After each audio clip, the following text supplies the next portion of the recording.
धरणामध्ये पाणी नाही, एकदा फोन करा आणि पाणी पाठवून द्या बरं तिथं.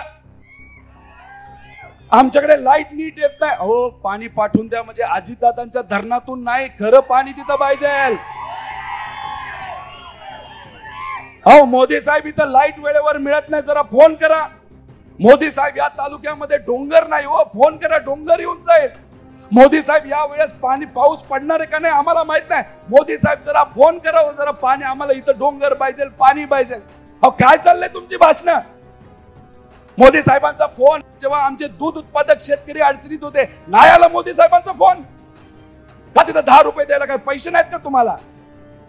जेव्हा आमचा त्या ठिकाणी कांदा अडचणीत होता, कांदा उत्पादक शेतकरी, नाही फोन करता आला मोदी साहेबांना की बाबा 10 रुपयाला कांदा आला, जरा 20 रुपयाला जाऊ द्या, 30 रुपयाला जाऊ द्या.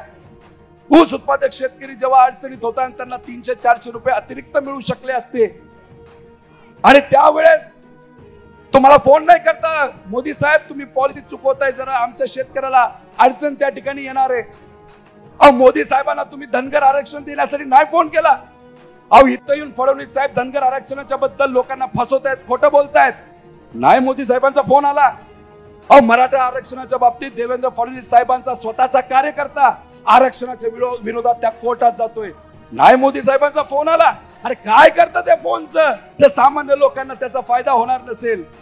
चालेल का असला फोन? चालणार आहे का असा नेता? अहो फक्त तुम्ही तुमचा विचार त्या ठिकाणी करता आणि तिथं फक्त जिरवा जिरवीचं राजकारण करता.